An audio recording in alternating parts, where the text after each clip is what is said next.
Bonjour à toutes et à tous, et bien ravi de vous retrouver avec Nicolas. Bonjour Eric, bonjour tout le monde. On se retrouve sur un sujet qui est moins commun chez nous, parce qu'on va essentiellement parler de vidéo, d'audio-vidéo, avec la fameuse prise HDMI, le fameux câble HDMI que tout le monde connaît, parce qu'on a tout ça sur nos téléviseurs, sur nos consoles de jeux, sur nos lecteurs DVD, Blu-ray et autres. Et pourtant, c'est devenu assez problématique, parce qu'il y a le HDMI 1.3, le 2.0, le ARC, le e-ARC, l'audio. Bref, ça reste assez compliqué. Eh bien, Nicolas va tout vous expliquer. On se retrouve après le générique.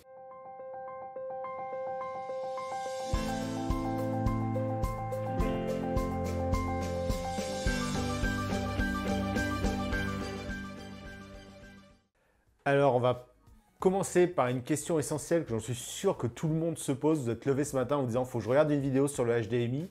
Parce que veut dire HDMI? La première question, alors je l'ai fait à l'anglaise, évidemment c'est un acronyme anglais, c'est High Definition Multimedia Interface, donc en gros l'HDMI, on en parlera comparativement à l'optique qu'on avait jusqu'alors, l'HDMI traite aussi la vidéo, traite les deux en fait, la vidéo et l'audio, contrairement à d'autres câbles où c'était bien, il y avait le distinguo qui était fait, là on a les deux dans un même câble, donc c'était l'intérêt de ce câble là, entre autres choses. C'est vrai, la raison pour laquelle sur la télé d'Eric, où on parle beaucoup de hi-fi, d'audio, on parle du HDMI, c'est comme tu viens de le souligner, ça fait circuler forcément la vidéo, mais finalement le casse-tête, c'est au moment où on commence à vouloir faire circuler de l'audio. C'est ça, il y avait plein de solutions, on va pas vous faire l'historique du multimédia, de la prise jaune, rouge, orange en analogue jusqu'après l'optique. On va quand même parler de l'optique un peu dans la vidéo, mais c'est vrai que l'HDMI a simplifié les choses.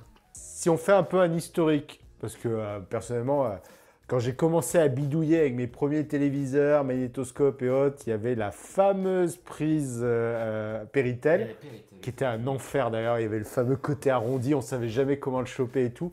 En tout cas, ce qu'a déjà apporté l'HDMI, c'est que c'est super facile à brancher. Mais voilà, un petit peu d'historique, ça date de quand? Ça sert à quoi? Ça a une bonne quinzaine, voire vingtaine d'années. Je vous avoue que j'ai pas l'année précise en tête. 2002, je crois. 2002, bien joué, 2002. Plus de 20 ans, ouais. C'est une technologie qui est intéressante parce que le format reste le même, mais la technologie évolue. Au fur et à mesure du temps, on a eu des câbles, voilà, comme tu le disais, 1.2. Là, on est sur du 2.0 et 2. Et à chaque nouvelle itération, on a des améliorations technologiques.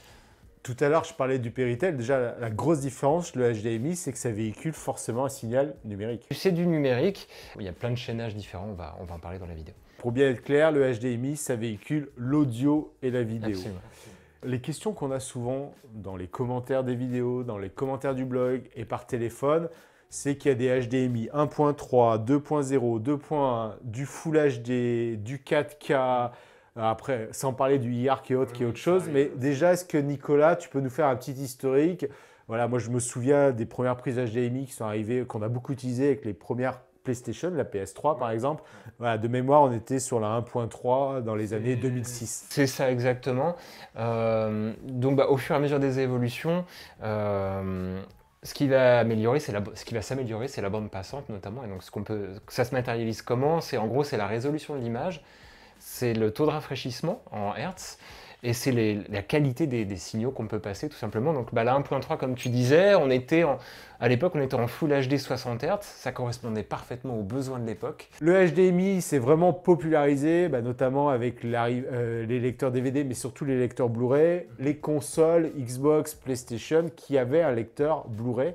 Donc les différentes normes, c'est des tuyaux qui vont permettre de faire passer plus ou moins de data, aussi bien vidéo qu'audio, c'est cela? Exactement, donc effectivement ça correspondait aux besoins de l'époque, donc en 2006 à peu près, le Blu-ray commençait à être vraiment répandu. C'est vrai qu'avec la PS3, les Xbox, etc., c'était vraiment l'époque.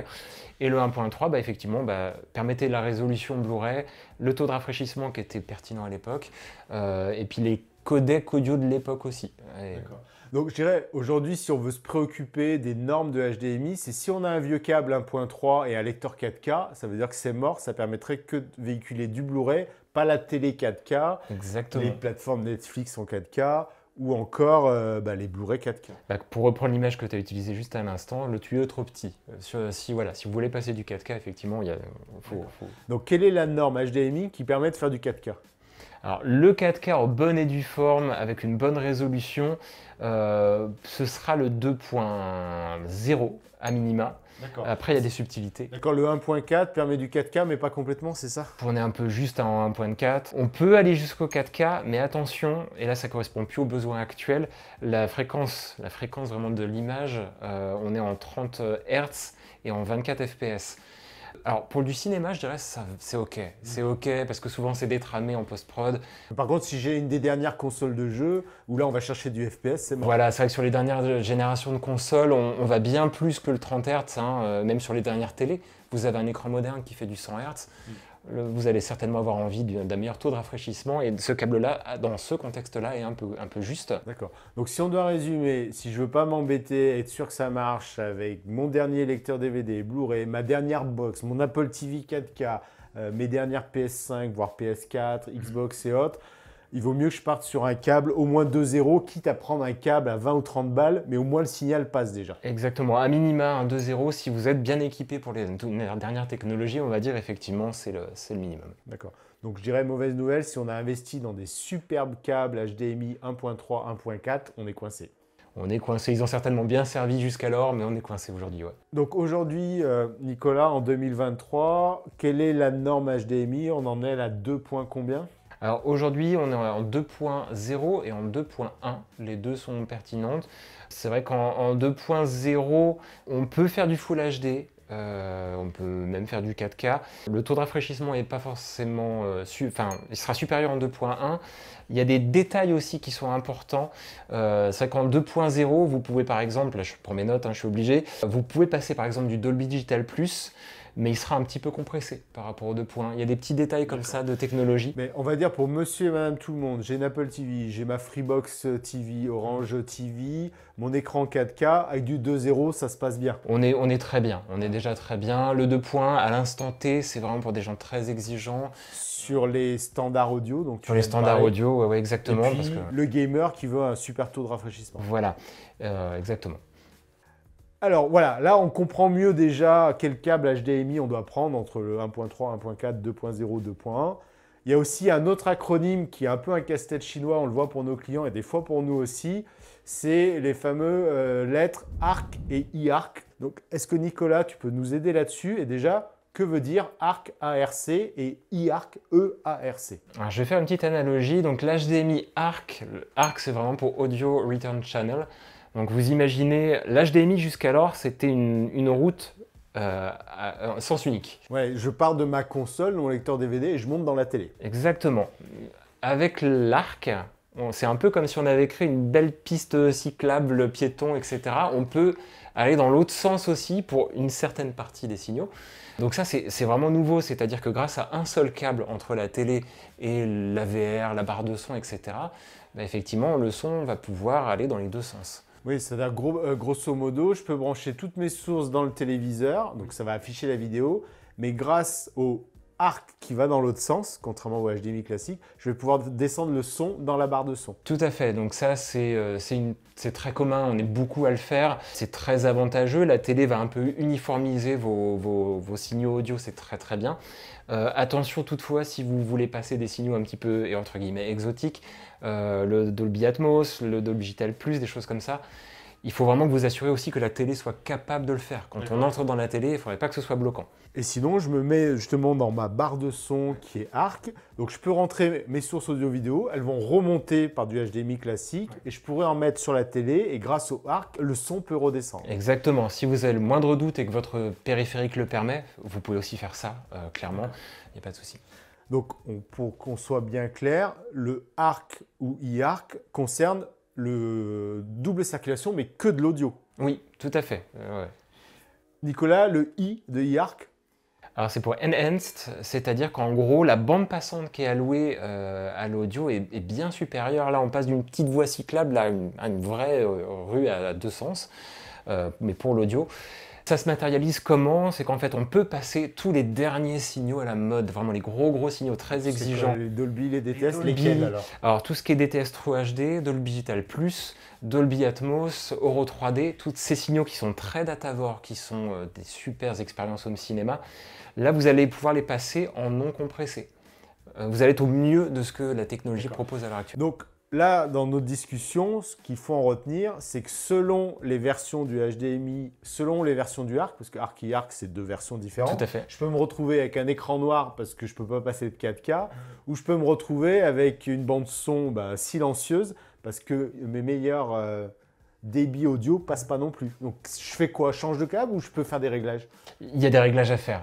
Il faut s'assurer déjà que toute la chaîne audio-vidéo est cohérente par rapport au signal que vous voulez passer. On a parlé de la télé qui pouvait bloquer des gros signaux exigeants. Ça, c'est facile, hein. Le manuel de votre télé, est-ce que ma télé sait faire passer du Dolby Atmos, etc.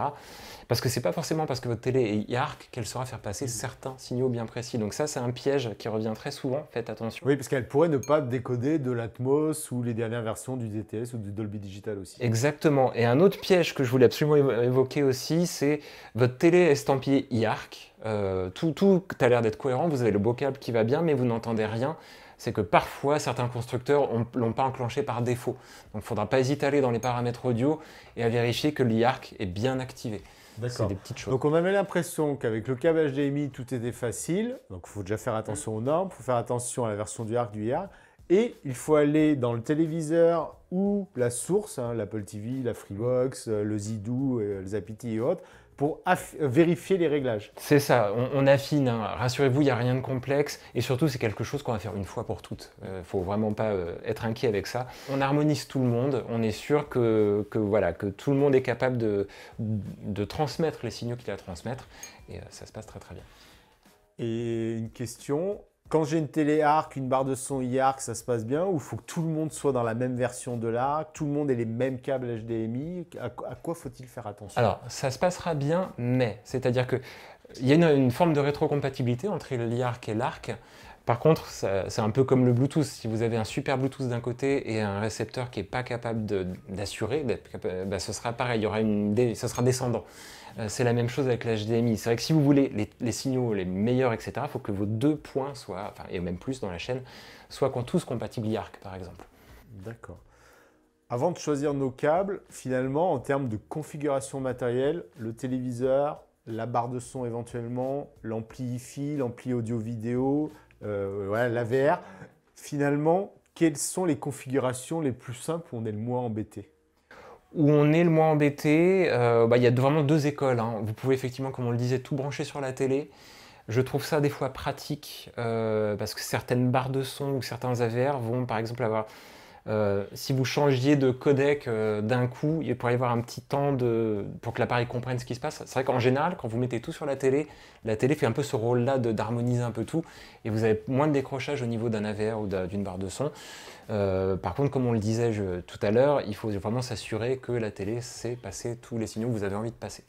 Donc là, c'est la première configuration avec la télé qui est la plus simple. Après, si on veut la meilleure qualité sonore et surtout l'assurance de décoder d'un point de vue surtout audio, tous les derniers codecs, les Atmos, les Dolby Digital dans leur dernière version DTS, quelle est la meilleure configuration? Donc la meilleure config, dans ces cas-là, c'est évidemment d'avoir une télé et surtout votre AVR, votre barre de son compatible IARC. Donc AVR, c'est un ampli audio-vidéo. Tout à fait, pardon, tu fais bien d'en parler. On utilise souvent AVR parce que c'est le leader du marché, c'est Denon. Oui. Tous leurs modèles s'appellent AVR avec des chiffres derrière. Donc c'est vrai qu'on a tendance à prendre le raccourci, je dirais, comme frigo à la place des réfrigérateurs. Exactement ça. Mais donc voilà, gardez bien cette idée de cohérence. Si vous voulez vraiment passer les meilleurs signaux, il faut que vos appareils soient donc compatibles IARC, idéalement. Et c'est vrai qu'il y aura une certaine pureté dans ce que vous allez faire si vous branchez plutôt vos sources sur l'ampli audio-vidéo ou sur la barre de son. Là, j'arrive avec tous les bons câbles HDMI. C'est vrai qu'aujourd'hui, ils en ont beaucoup. Oui. Ils sont même capables de sortir sur deux sources. Oui. En même temps, un téléviseur et un vidéoprojecteur qui sert. C'est vrai, certains savent le faire tout à fait. Ouais. Le point qui va générer le son de votre ampli, votre barre de son, a vraiment le signal le plus pur qui soit. Et après, l'ampli ou la barre de son va vous proposer de remonter jusqu'à la télé pour l'image.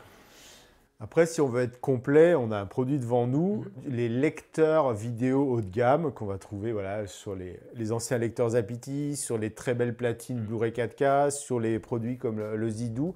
On a un HDMI vidéo et un HDMI audio. Donc là, on est dans une configuration où on sépare. Voilà, là on est sur des appareils très exigeants et très très qualitatifs. On va séparer les deux flux pour avoir voilà, bien plus de place pour tout le monde encore. D'accord, donc je fais monter en direct vers ma télé ou mon vidéoprojecteur le HDMI vidéo et j'envoie vers mon ampli audio-vidéo, mon AVR, la partie Tout sonore. à fait, ouais, là c'est optimal. Donc là, j'ai deux très bons câbles HDMI qui vont gérer chacun les deux flux. Tout à fait, ouais. Donc là, Nicolas, on vient de parcourir voilà, toutes les normes, toutes les contraintes, tous les avantages d'une configuration ou d'une autre en câblage HDMI. Comment je choisis mon câble HDMI aujourd'hui? Alors, nous, on a toujours cette tendance de parler de cohérence de produit. Donc effectivement, si vous avez une très belle console de jeux vidéo, une très belle télé, etc., essayez effectivement d'investir un peu dans des câbles pour être voilà, cohérent avec votre source. Quand vous choisissez votre câble, soyez attentif vraiment aux techniques. Hein. Il y a toujours les fiches techniques où est-ce que je vais avoir la résolution que je souhaite? Est-ce que le taux de rafraîchissement sera celui que je souhaite? Si j'ai une télé 100 Hz, 120 Hz, dans le gaming notamment, dans le jeu vidéo, le gros truc en ce moment c'est du 120 Hz par exemple. Si vous voulez atteindre ça, il faut qu'évidemment votre câble soit capable de le passer. Et puis c'est vrai que ce que tu dis, voilà, ce qu'on dit, soyez cohérent avec le matériel qu'on a. Et je dirais, faites pas trop de paris sur l'avenir, parce que dire je prends un câble 2.1 parce que demain j'en aurai besoin, prenez un câble 2.0 si ça vous suffit, parce qu'aussi bien demain c'est un 2.5 qu'il vous faudra. Ils évoluent assez vite, hein, c'est tous les 3-4 ans que ça bouge. Non, tu as raison, ça évolue très vite dans le sens où ils accompagnent tous les signaux, tous les nouveaux codecs, les choses comme ça, donc c'est vrai que ça va vite. Donc oui, ton conseil, je le trouve très judicieux, c'est équipez-vous comme selon votre besoin réel à l'instant T, et il sera toujours temps de voir plus tard. Et notre discours sur les câbles, on vous invite à voir la vidéo que nous avons fait sur justement choisir vos câbles audio et vidéo. Mais voilà, le maître mot, comme tu viens de le dire, c'est d'être cohérent. Si vous avez une box télé des fournisseurs Internet, ce n'est pas le câble qui va faire la différence, mais c'est bien de changer votre source. C'est sûr, c'est sûr. Eh bien, grâce à cette vidéo, j'espère que vous avez mieux compris quelles sont les versions du HDMI et surtout celles qu'il vous faut, parce que le but, c'est pas d'être un expert en HDMI, que vous vous y retrouvez entre le ARC, le IARC, les différentes configurations. Donc, n'hésitez pas, comme d'habitude, à nous contacter sur laboutiquederic.com par le formulaire, par le téléphone. Vous aurez à nouveau le plaisir de discuter dans le détail dans votre configuration avec Nicolas. Eh bien, je te remercie déjà, Nicolas. Je t'en prie, pas de souci, avec plaisir. De cette expertise en audio-vidéo sur le HDMI. Et puis pour ma part, je vous retrouve comme habituellement dans les commentaires. N'hésitez pas à nous interroger sur vos configurations, vos choix de câble HDMI. Ça sera avec grand plaisir. À très bientôt pour une vidéo sur la télé d'Eric.